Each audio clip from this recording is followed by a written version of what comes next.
ಇವತ್ತು ರಾಜ್ಯ ಆಳ್ತಕ್ಕಂಥವ್ರು ಯಾವ ರೀತಿ ಇದ್ದಾರೆ, ಜನಗಳ ಭಾವನೆಗಳು ಏನೇ ಇದ್ರೂ ಅದನ್ನೆಲ್ಲ ಧಿಕ್ಕರಿಸಿ ನಾನು ಏನು ಮಾಡಿದ್ರು ನಡೆಯುತ್ತೆ ಅಂತಕ್ಕಂಥ ಒಂದು ಉದ್ದಡತನದಲ್ಲಿ ಇರ್ತಕ್ಕಂಥ ಈಗಿನ ವಾತಾವರಣ ಸರಿಪಡಿಸ್ತಕ್ಕಂಥದ್ದಕ್ಕೆ ನಾನು ಧ್ವನಿ ಎತ್ತೇ ಹೋದರೆ ಇಲ್ಲಿ ನಾನು ನಾಡಿನ ಜನತೆಗೆ ಹೇಳ್ತೀನಿ, ಅದರಲ್ಲೂ ವಿಶೇಷವಾಗಿ ನನ್ನ ಬೆಳೆಸಿರ್ತಕ್ಕಂಥ ನನ್ನ ಭಾಗದ ಜನಕ್ಕೆ ಹೇಳ್ತೀನಿ, ವೈಯಕ್ತಿಕವಾಗಿ ನಾನು ಯಾವುದೇ ಈರ್ಷೆ ಅಸೂಯೆ ಪ್ರಶ್ನೆ ಇಲ್ಲ. ಇವತ್ತು ರಾಜ್ಯ ಉಳಿಬೇಕಾಗಿದೆ.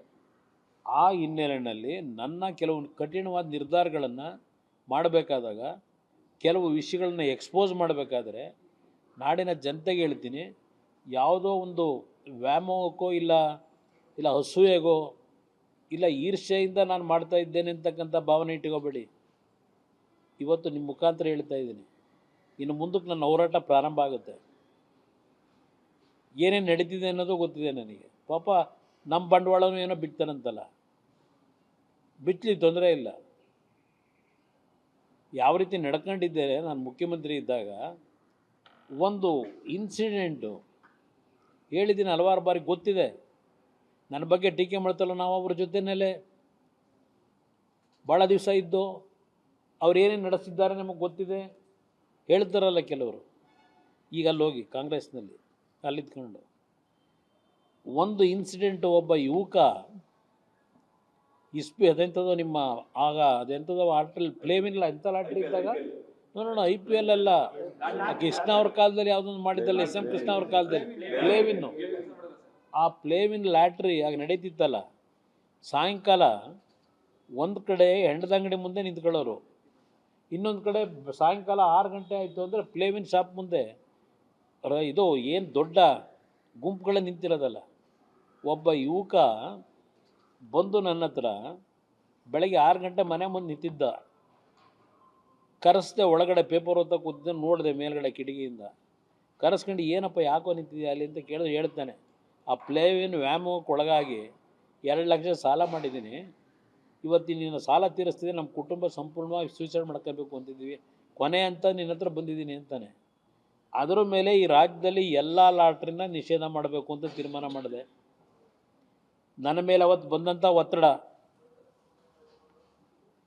ಗೊತ್ತಿಲ್ವಾ? ಇವತ್ತು ಹೇಳ್ತಾರಲ್ಲ ಕುಮಾರಸ್ವಾಮಿದು ನೋಡಿದ್ದೀವಿ ಅಂತ ಹೇಳಿ, ಅಲ್ಲಿ ಕೂತ್ಕೊಂಡೀಗ ಯಾರನ್ನ ಮೆಚ್ಚಿಸ್ಕೊಳ್ಳಿಕ್ಕೆ. ಎಸ್, ರಾಜಕಾರಣದಲ್ಲಿ ಇವತ್ತು ನಾನು ಹಲವಾರು ಬಾರಿ ಹೇಳಿದ್ದೀನಿ, ಚುನಾವಣೆ ಸಂದರ್ಭದಲ್ಲಿ ಮನೆ ದುಡ್ಡು ತಂದು ರಾಜಕೀಯ ಮಾಡೋಕ್ಕಾಗತ್ತಾ? ಆಲೂಗಡ್ಡೆ ಬೆಳೆದ್ಬಿಟ್ಟು ಆಲೂಗಡ್ಡೆಯಲ್ಲಿ ಬಂದು ದುಡ್ಡಲ್ಲಿ ರಾಜಕೀಯ ಮಾಡೋಕ್ಕಾಯ್ತದೆ? ನಾನು ಹೇಳ್ತಾರಲ್ಲ, ಏನು ಆಲೂಗಡ್ಡೆ ಬೆಳೆದು ಆಸ್ತಿ ಪಡೆದ್ರ ಅಂತೇಳಿ.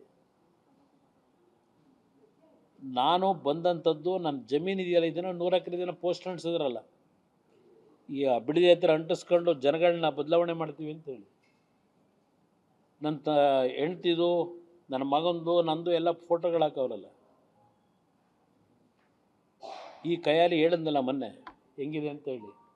ಅವತ್ತು ಎಷ್ಟು ಕೋಟಿ ನನಗೆ ಸುರಿಯಕ್ಕೆ ಬಂದರು. ಆ ಪ್ಲೇವಿನ್ ಲಾಟ್ರಿ, ಆನ್ಲೈನ್ ಇದನ್ನು ಪ್ಲೇವಿನ್ ಲಾಟ್ರಿಗಳನ್ನ ನಾನೇನು ನಿಷೇಧ ಮಾಡಿದೆ, ಎಲ್ಲ ಸಂಪೂರ್ಣ ಬಂದ್ ಮಾಡಿದೆ. ಬಂದ್ರಣ್ಣ ನನ್ನ ಹತ್ರ ಇದ್ದಂಥ ಒಬ್ಬ ಅಧಿಕಾರಿ, ಸರ್ ವಿಂಡ್ಸರ್ ಮ್ಯಾನರಲ್ಲಿ ಸೂಟ್ ಕೇಸ್ ಇಟ್ಕೊಂಡು ಕೂತವ್ರೆ ಸರ್ ಅಂತ ನನ್ನ ಮುಂದೆ ಬಂದಲ್ಲ ಒಬ್ಬ ಅಧಿಕಾರಿ. ಬೈದು ಕಳಿಸಿ, ನಿನ್ನ ಕೆಲಸ ಏನು ಅಂತ ಹೇಳಿ. ನಿನ್ನ ಕೆಲಸ ಏನಿದೆ ಅಷ್ಟು ಮಾಡು, ರಾಜಕೀಯಕ್ಕೆ ದುಡ್ಡು ಬೇಕು, ಇಂಥ ಪಾಪದಂಡದಿಂದ ರಾಜಕೀಯ ಮಾಡಲ್ಲ ಅಂತ ಹೇಳಿದೆ. ನನ್ನ ಪಕ್ಷದಲ್ಲಿ ಎಸ್, ನಾನು ಕೆಲವರಿಗೆ ವಿಧಾನ ಪರಿಷತ್ತಿಗೆ ಸೀಟ್ ಕೊಡಬೇಕಾದ್ರು ಪಕ್ಷಕ್ಕೆ ದೇಣಿಗೆ ತಗೊಂಡಿದ್ದೀನಿ, ಅವ್ರ ಹತ್ರ ಓಪನ್ ಆಗಿ ಹೇಳಿದ್ದೀನಿ. ನಾನು ಈ ಪಕ್ಷ ನಡೆಸಬೇಕಾದ್ರೆ ಕೆಲವರು ಶಾಸಕರು ಚುನಾವಣೆಯಲ್ಲಿ ಸಾಲ ಮಾಡಿ ಬಂದಿದ್ದೀವಿ, ವಿಧಾನ ಪರಿಷತ್ಗೂ ರಾಜ್ಯಸಭಾ ಸೀಟ್ ಕೊಡಿಸ್ಬೇಕಾದ್ರೆ ಕೊಟ್ಟಾಗ ನಮಗೆ ಅಷ್ಟು ಕೊಡಿಸಿ ಇಷ್ಟು ಕೊಡಿಸಿ ಅಂತೇಳಿ ಡಿಮ್ಯಾಂಡ್ ಮಾಡಿದಂಥವ್ರು. ಕುಮಾರಸ್ವಾಮಿ ಟಿಕೆಟ್ ಕೊಡಬೇಕಾದ್ರೆ ಎಷ್ಟು ದುಡ್ಡು ತಗೊಂಡ? ಏನು ನನ್ನ ಸ್ವಂತಕ್ಕೆ ತಗೊಂಡಿದ್ದೀನ? ಟಿಕೆಟ್ನ ಕೊಡಬೇಕಾದ್ರೆ ಅಸೆಂಬ್ಲಿ ಚುನಾವಣೆಯಲ್ಲಿ ನಾನು ಯಾರ ಹತ್ರನೂ ಭಿಕ್ಷೆ ಬೇಡಿಲ್ಲ. ಬೇರೆಯವ್ರ ಹತ್ರ ಭಿಕ್ಷೆ ಬೇಡಿ ಒಂದೊಂದು ಕ್ಯಾಂಡಿಡೇಟ್ಗೆ ಒಂದು ರಾಜಕೀಯ ಒಂದು ಸಣ್ಣ ಪಕ್ಷ, ಈ ಪಕ್ಷ ಉಳಿಸ್ಕೊಳ್ಳಿಕ್ಕೆ ಯಾವ್ಯಾವ ಥರ ನಾನು ವೈಯಕ್ತಿಕವಾಗಿ ನಡೆದೀನಿ, ನನಗೆ ಗೊತ್ತಿದೆ. ಇವ್ರ ಹತ್ರ ಉತ್ತರ ತಗೋಬೇಕಾ ನಾನು? ಇವರಿಂದ ಸರ್ಟಿಫಿಕೇಟ್ ತಗೋಬೇಕಾ?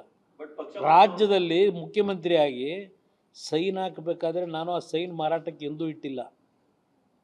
ಸೈನ್ ಹಾಕಬೇಕಾದ್ರೆ ಇವತ್ತು ಡೆಲ್ಲಿನಲ್ಲಿ ಮಂತ್ರಿ ಇದ್ದೀನಿ, ನಾನು ಸೈನ್ನ ಮಾರಾಟಕ್ಕೆ ಇಟ್ಟಿಲ್ಲ. ಅಲ್ಲಿ ಡೆಲ್ಲಿ ಒಳಗೂ 2 ಇಲಾಖೆ ನಡೆಸ್ತಾ ಇದ್ದೀನಿ. ಯಾವ ರೀತಿ ಒಂದು ವಿಶ್ವಾಸದಲ್ಲಿ ಅವ್ರಿಗೆ ಕೆಲಸ ಮಾಡ್ತಾ ಇದ್ದೀನಿ. ನನ್ನ ಆತ್ಮಕ್ಕೆ ನಾನು ಹೇಳ್ಕೋಬೇಕು, ದೇವ್ರಿಗೆ ಹೇಳ್ಕೋಬೇಕು ನಾನು.